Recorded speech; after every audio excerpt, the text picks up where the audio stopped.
Amém. As crianças estarão se dirigindo aos anexos, onde vão ter um culto todo especial, e eu queria trazer minha saudação aos que ficarão aqui, na graça e na paz do Senhor Jesus Cristo, desejar uma boa noite para todos vocês e trazer também as boas-vindas para cada um que está nos visitando nessa noite. Queremos expressar a nossa felicidade em ter vocês aqui com a gente e desejar que o Senhor continue abençoando o seu coração, como Ele já tem abençoado através de cada canção, através de cada leitura, através de cada momento dessa reunião. E o que a Igreja Batista de Apodi tem a dizer aos nossos visitantes?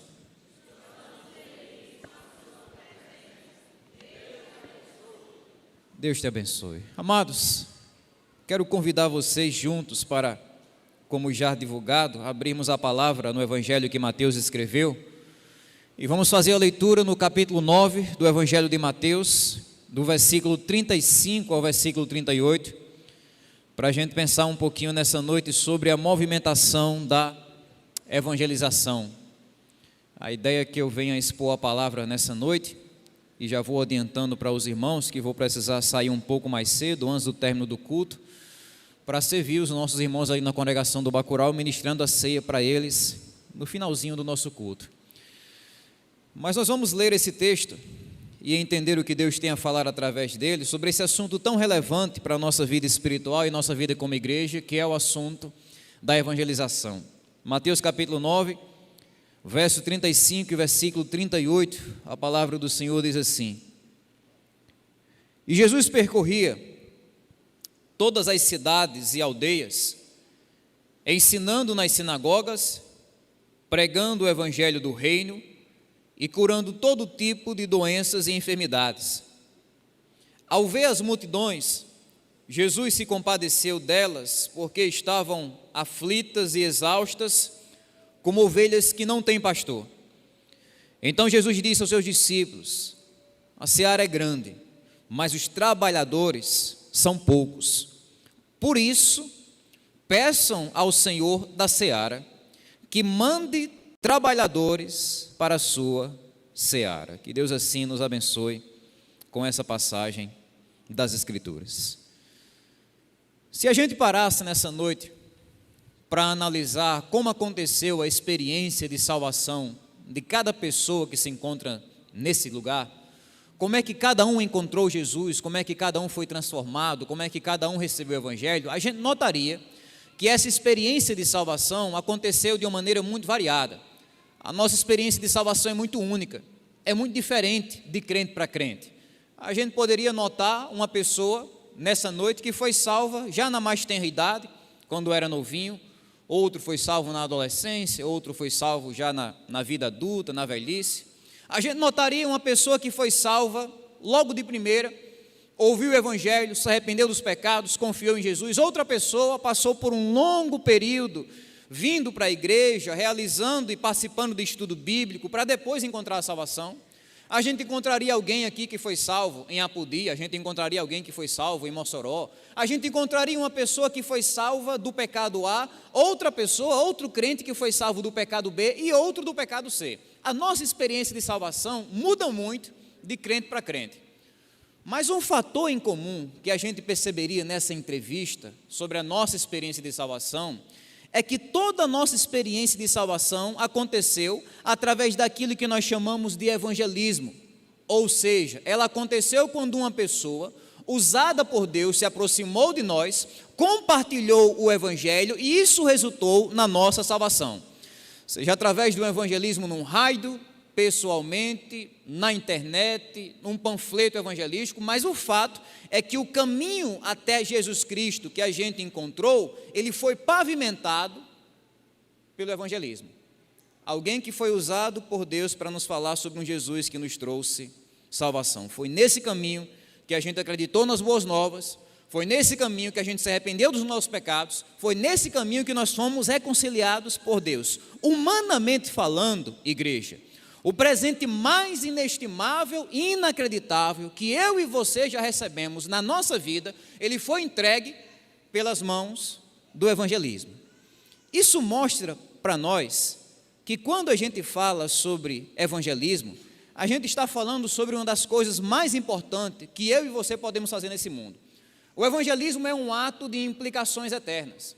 O evangelismo é um ato de consequências que conseguem mudar não só o nosso rumo nessa vida, mas o nosso rumo na eternidade. É uma das coisas mais importantes que nós podemos fazer como igreja, é compartilhar o evangelho, aquilo que nós chamamos de evangelizar. Mais importante do que compartilhar conselhos que as experiências da vida trouxeram para o nosso coração, mais importante do que compartilhar uma vaga de emprego na sua empresa para alguém que está precisando, mais importante do que compartilhar seu dinheiro numa esmola, mais importante do que compartilhar um órgão físico do seu próprio corpo para alguém que está precisando, mais importante do que tudo isso é você compartilhar Jesus. É o maior bem, não estou dizendo que é o único, a gente pode fazer isso tudo, mas é o maior bem que a gente pode fazer nessa terra, é compartilhar a boa nova da evangelização, da salvação de Deus. Mas para isso, irmãos, para que a gente possa cumprir fielmente essa tarefa, a gente precisa entender como é que ela se encaixa na nossa vida. A gente precisa entender como é que o crente, ele vivencia o evangelismo, ele é apto para compartilhar essa boa nova da salvação. E é aqui onde a gente chega no nosso texto. Aqui no texto a gente tem o exemplo do maior evangelista que esse mundo já viu. Não foi Billy Graham, não foi George Whitefield, não foi Charles Spurgeon, não foi o apóstolo Paulo ou Pedro, foi Jesus Cristo, aquele que era não só o maior mensageiro que esse mundo já viu, como também a própria mensagem encarnada da salvação. E olhando aqui, tanto para o exemplo, como também para o ensino de Jesus, a gente consegue entender como é que a movimentação da evangelização acontecia na vida dele, primeiro, e como é que ela deve acontecer também na nossa vida. A primeira e mais básica verdade que esse texto vai destacar para nós, é que o evangelismo acontece com ação. É o que a gente vê em Jesus aqui.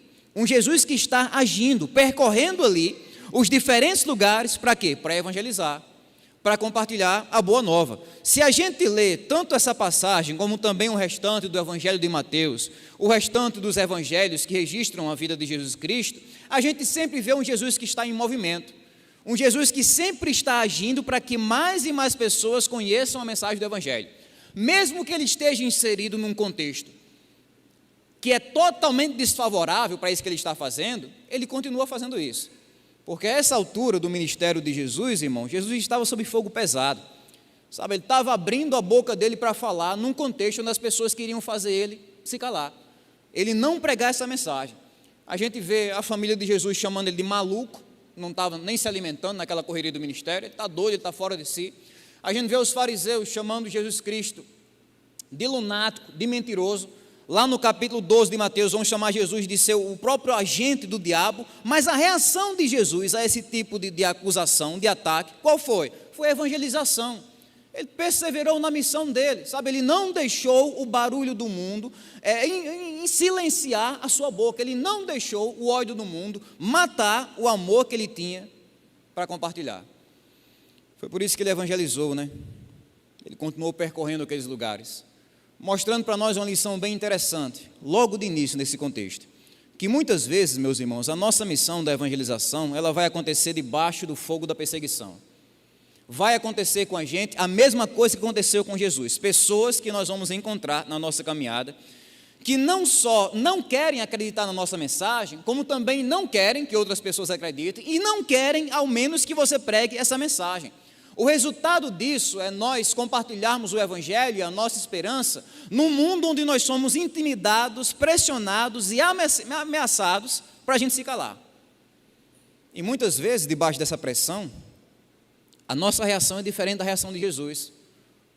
O pavor do crente, às vezes, quando ele vai compartilhar a esperança, quando ele vai compartilhar Jesus, é o medo da reação negativa. Ele tem medo disso, o medo da pessoa reagir negativamente.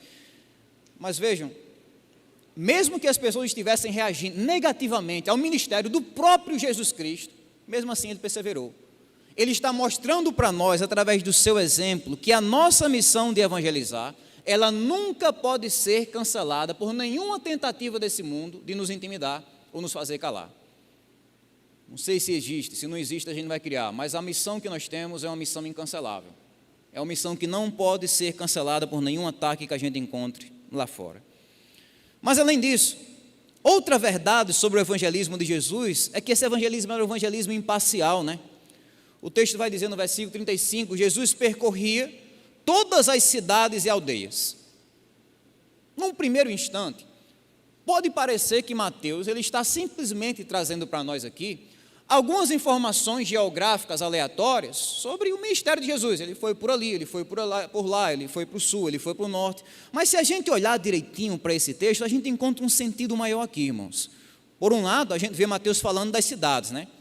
Que eram as cidades? Eram os grandes centros urbanos daquela época.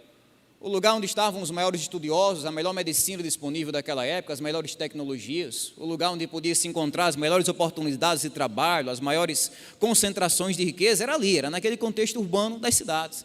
Jesus estava lá, pregando. Por outro lado, Mateus fala que Jesus ali nas aldeias, aqueles lugares mais pobres, menos desenvolvidos, com mais dificuldade ao acesso do serviço estatal, aquele lugar onde você dificilmente achava uma pessoa que sabia ler ou escrever, especialmente naquela época, aquele lugar mais simples. Mesmo assim, Jesus estava ali também pregando a palavra de Deus e evangelizando o reino de Deus. Sabe, é interessante que nesse itinerário, nesse roteiro evangelístico criado por Jesus, ele está em todos os lugares. Ele não diz só, vou evangelizar aqui só na cidade, porque a cidade é o lugar onde tem gente endinheirada, o pessoal vai investir no ministério e eu vou poder ir mais longe. Jesus não fez isso. Não, eu vou evangelizar aqui só nas aldeias aqui, só nos alpendres, nos terreiros, no pessoal que recebe a gente bem aqui na zona rural, um povo simples, vou deixar esses ricos orgulhosos para lá. Não, ele não faz isso. Ele está andando nesses dois lugares, pregando a mesma palavra e fazendo o evangelho soar aos ouvidos de todas aquelas pessoas, mostrando para nós, através do seu exemplo, que a evangelização que nós somos chamados a exercer, ela não pode ser uma evangelização seletiva. Às vezes a gente cai no erro, como igreja, de achar que nós temos o direito de escolher quem a gente deve evangelizar. Evangelizar A, B, C, mas não evangelizar D, C, F, não. Evangelizar só essas pessoas aqui. Às vezes, por causa, por exemplo, de critérios até mesmo espirituais que a gente cria na nossa cabeça, a gente começa a escantear certas pessoas delas ouvirem o evangelho. A gente começa a criar certas probabilidades de salvação. Não, fulano de tal, é mais provável que ele seja salvo porque ele é uma pessoa respeitada, é uma mãe de família respeitada, então vou pregar o evangelho para ela, porque é mais provável que ela seja salva, a chance é maior. Deltrano não, Deltrano é uma pessoa muito perdida, muito devassa, muito destruída. Deltrano vai ser arquivado na gaveta de casos perdidos que eu criei na minha própria vida. Sabe, a gente começa a achar que as pessoas podem ouvir o evangelho de forma seletiva, de forma parcial. Mas Jesus ensina para nós aqui nesse texto, meus irmãos, que nosso evangelismo tem de ser imparcial, é para todo mundo, toda criatura, é para a pessoa que é pobre, para quem é rico, é para quem nunca estudou, nunca leu um livro, nunca aprendeu a ler, é para quem é estudado, tem um bocado de anel no dedo, é para quem é um religioso dedicado, um ateu ferrenho, é para ele também. É para o jovem, é para o idoso, é para qualquer pessoa que esteja perdida nesse mundo, ela está apta para ouvir a mensagem do evangelho. Por isso que nosso evangelismo, como o de Jesus, tem de ser imparcial, mas também intencional, né? Sabe, irmãos, quando o texto vai dizer que Jesus estava percorrendo aqueles lugares, o que os outros evangelistas também vão dizer é esse retrato de um Jesus que é intencional, de um Jesus que está aqui para fazer isso, sabe? Ele não está fazendo isso porque é um hobby, porque é um passatempo para ele está aqui para fazer isso. Ele está fazendo isso intencionalmente. O peso da narrativa dos evangelhos nunca é que Jesus está ali sentado num lugar, esperando as pessoas virem até ele, por mais que às vezes isso de fato acontecesse. Mas esse não é o peso da narrativa. O peso da narrativa é Jesus indo em direção às pessoas, pregando para essas pessoas. Lá em Marcos, por exemplo, capítulo 1, versículo 38, todo mundo estava procurando Jesus, Jesus orando num lugar assim, bem reservado.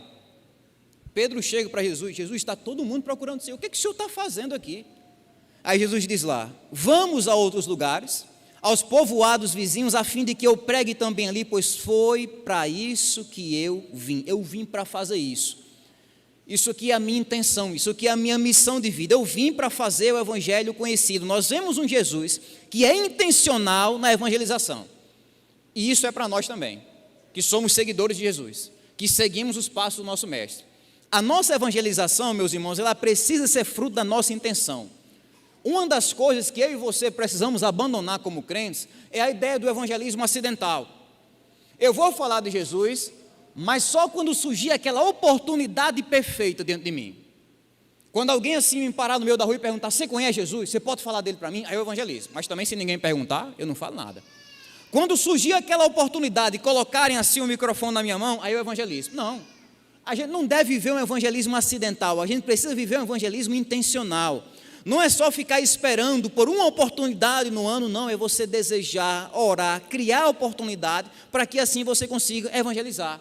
Se aproximar das pessoas com aquela intenção bondosa no coração de compartilhar a sua esperança, de compartilhar Cristo.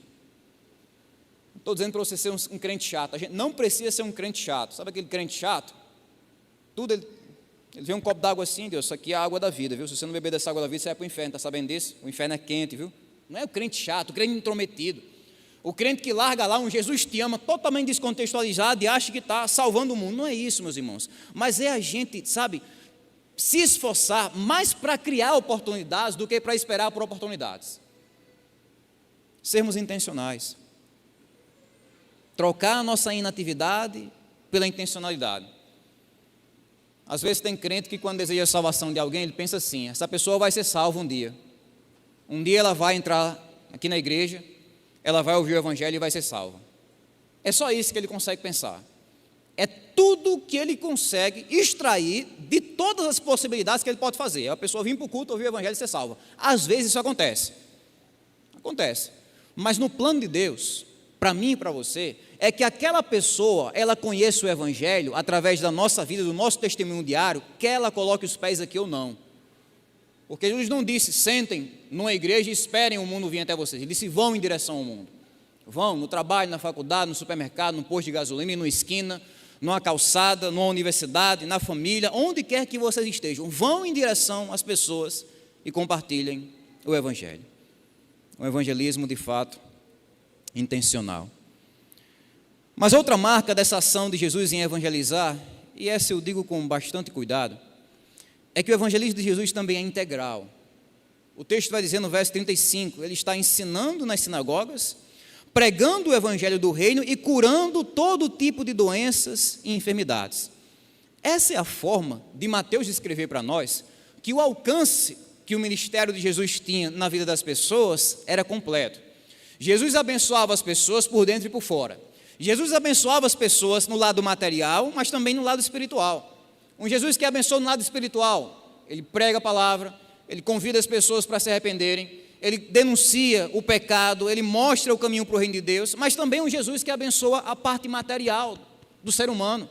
Ele cura doenças, ele multiplica pães e peixes, ele expulsava demônios, muitas vezes que traziam tormento e até doenças físicas. Ele faz isso, ele abençoa a parte material do ser humano. É um Jesus que está preocupado com o todo, em abençoar as pessoas por dentro e abençoar as pessoas por fora.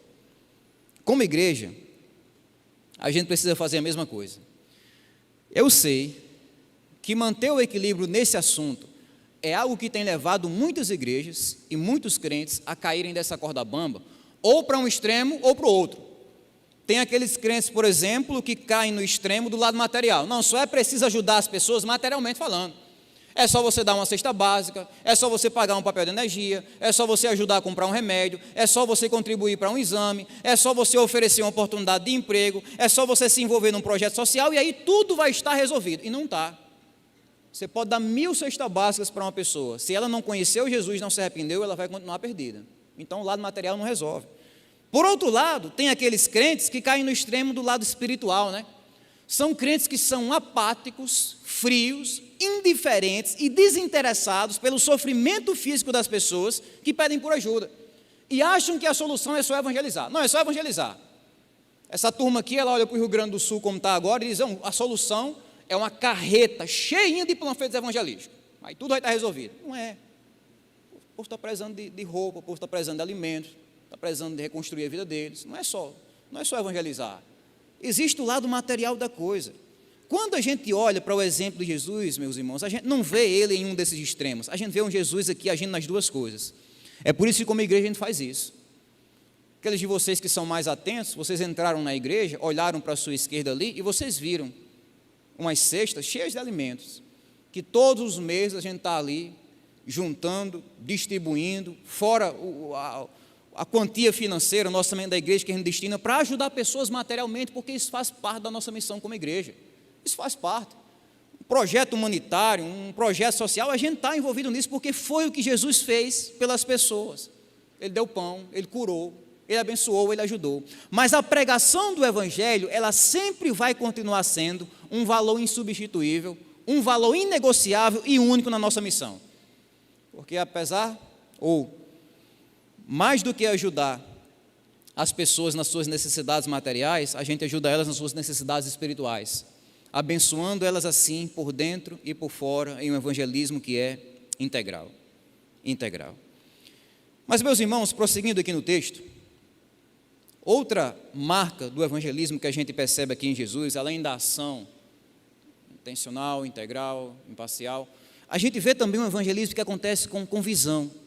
O evangelismo acontece quando o crente consegue ver a carência do mundo lá fora. O verso 36 diz isso, né? Ao ver, isso aqui é como se você tivesse a oportunidade de colocar as lentes de Jesus. Ao ver as multidões, aí depois ele diz, aflitas e exaustas, como ovelhas que não têm pastor. É assim que Mateus ele vai descrever a visão de Jesus. Olhar o mundo lá fora pelos olhos de Jesus é você ver isso aqui, do verso 36. Você vê muitas pessoas, um rebanho numeroso, multidões e multidões de pessoas que estão se perdendo sem Cristo. Não é um probleminha de pouquinhas pessoas, é uma pandemia de pecado e condenação. Multidões. Jesus vê também um rebanho que está exausto, que está aflito.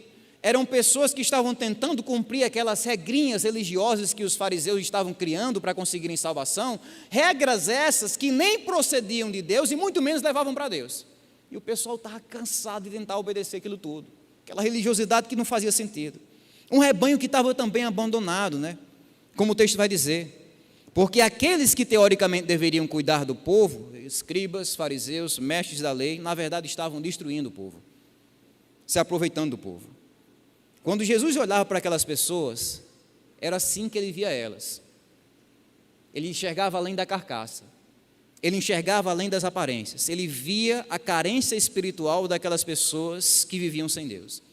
E meus irmãos, para a gente viver o evangelismo sério, na nossa vida diária, a gente precisa ver com os olhos de Jesus. Você sabe qual é um dos maiores impedimentos para a nossa vida missionária? Uma das coisas que mais travam o crente para ele não compartilhar Jesus, sabe o que é? É porque a gente se deixa levar pelas aparências. É porque a gente se engana com as aparências. Sabe, nós olhamos para um mundo lá fora de pessoas saudáveis, felizes, sorridentes, educadas, prestativas, bem arrumadas, perfumadas, trabalhadoras. E a gente acha que pelo simples fato dessa fachada, dessa aparência estar intacta, então necessariamente essas pessoas estão bem, porque elas parecem bem. É por causa disso, dessa visão materialista da coisa, sabe, a visão das coisas aqui fora, que a preocupação com o lado espiritual, com o futuro eterno daquelas pessoas, é drenada do nosso coração. É por isso que a gente precisa, meus irmãos, ajustar a nossa visão e enxergar o mundo como Jesus enxergava, um mundo que está carente, um rebanho que está exausto, pessoas que estão procurando alegria nos pecados e não estão encontrando. Festas, drogas, violências, vaidade, criminalidade, orgulho, arrogância, pessoas que estão exaustas de procurar alegria nisso e não encontram. Pessoas que estão também iludidas, assim como os fariseus iludiam com a falsa religiosidade. A gente olha para o mundo e as pessoas continuam iludidas com o islamismo, romanismo, espiritismo, budismo e tantos ismos por aí afora. Quando a gente enxerga essa carência espiritual desse mundo lá fora, meus irmãos, isso impulsiona a gente para a evangelização. Isso desperta a gente da importância da missão que nós temos de compartilhar Jesus, de compartilhar nossa esperança. Mas não só isso, não só ver a carência do mundo, mas ver também a carência da obra de Deus, né? O versículo 37, então Jesus disse, a seara é grande, mas os trabalhadores são poucos. Na nossa linguagem a gente chama isso aqui de muito trabalho para pouca gente. É uma triste realidade em muitas igrejas. Muito trabalho para a igreja fazer, pouca pessoa para trabalhar. igreja tem 200 membros. Quantas pessoas estão fazendo tudo acontecer? 20. A igreja tem 1000 membros. Quantas pessoas estão fazendo tudo acontecer? 80. Sabe, é muito trabalho, muitas pessoas a serem evangelizadas, muitos ministérios a serem desenvolvidos, muitos projetos a serem elaborados, tirados do papel, mas poucas pessoas que estão dizendo, eis-me aqui. Isso aqui não é uma pesquisa feita nos Estados Unidos ou na Europa ou no Brasil, isso aqui é Jesus que disse. A seara é grande, mas os trabalhadores são poucos.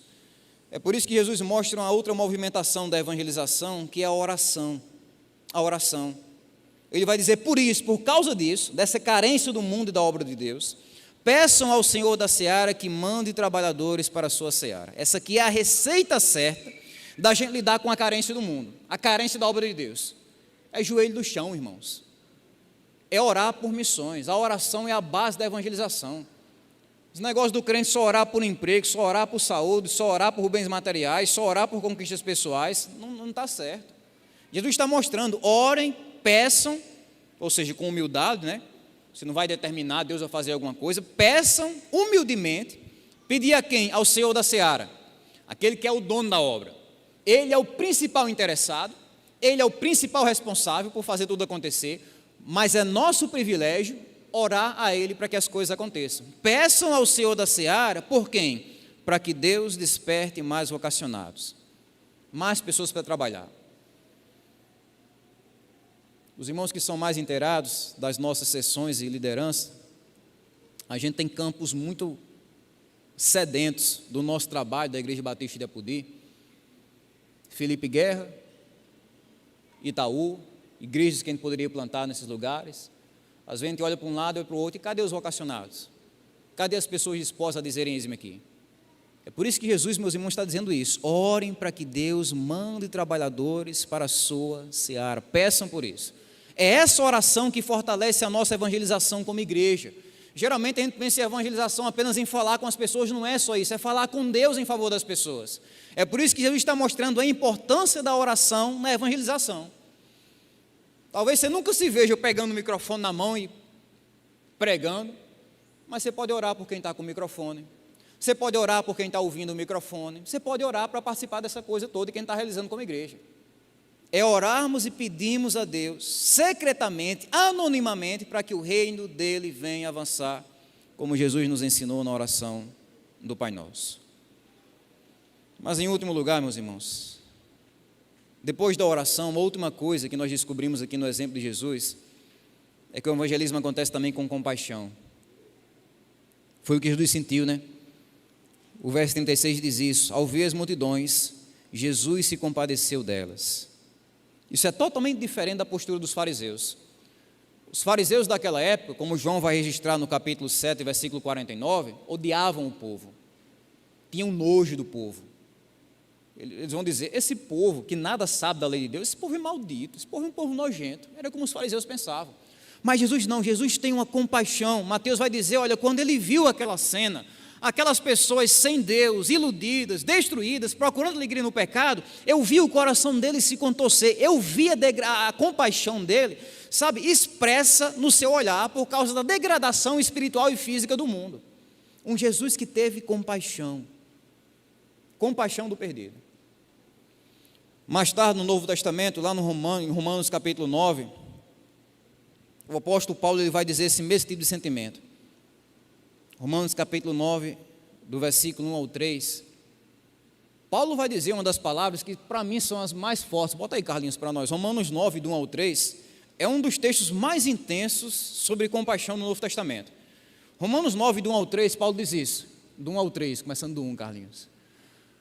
Eu digo a verdade em Cristo, eu não minto, e a minha consciência confirma isso por meio do Espírito Santo. Versículo 2, sinto grande tristeza, tenho incessante dor no coração, porque eu mesmo desejaria ser amaldiçoado, separado de Cristo por amor dos meus irmãos, meus compatriotas segundo a carne. Paulo começa dizendo, gente, isso aqui não é mentira. Ele começa assim, eu sinto uma dor muito forte no meu coração, sabe por que é? Pelas pessoas perdidas. Até aí já é lindo, ele está incomodado porque as pessoas estão perdidas. Mas ele disse para mim uma das frases que é a das mais intensas sobre o assunto. Ele diz, eu mesmo desejaria ser amaldiçoado para que eles fossem abençoados. Eu mesmo desejaria ser lançado no inferno para que eles chegassem no céu. Esse é o exemplo máximo de compaixão que Paulo coloca dentro de nós. É você ter uma inquietação forte, intensa no seu coração, porque as pessoas lá fora estão sem Jesus. Tem gente que chama isso de amor pelas almas, tem outro que chama isso de fome de salvação. A gente pode chamar de qualquer jeito, o importante é que a gente viva isso. Essa compaixão sincera, essa inquietude santa, uma tristeza constante, uma preocupação sincera por causa da condenação daqueles que estão ao nosso redor. Porque esse aqui é o combustível para o evangelismo, irmãos.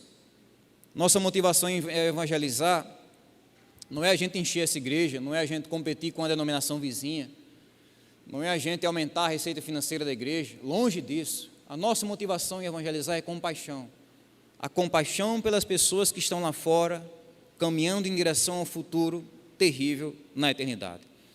Caso contrário, se a gente não tiver essa compaixão, tudo que vai restar para nós é uma indiferença e uma apatia desumana que não combina nem com Jesus, nem com os seguidores de Jesus. É por isso que nós devemos orar para que Deus nos dê essa sensibilidade cada vez mais aguda, para que a gente venha tanto se preocupar, como também se esforçar pela salvação daqueles que andam nesse mundo sem esperança. Resumindo, essa aqui é a movimentação da evangelização. Evangelização é ação, acontece quando os nossos pés vão em direção ao perdido. Evangelização é visão, é quando conseguimos ver a carência do mundo, a carência da obra de Deus. Evangelização é oração, é quando os nossos joelhos se dobram em favor dos perdidos. E também a evangelização é compaixão, é quando o nosso coração sente dor por aqueles lá fora que andam perdidos, que andam sem esperança. Meu desejo, irmãos, é que essas convicções estejam cada vez mais firmadas no nosso coração, de modo que venham influenciar cada vez mais o nosso testemunho diário como crentes, nos diferentes lugares que Deus assim nos posicionou na vida, na sociedade, na cidade e nesse mundo. E que assim nós venhamos a cumprir o papel que nós temos de sermos sal da terra, de sermos de fato luz desse mundo. Que o Senhor assim nos abençoe.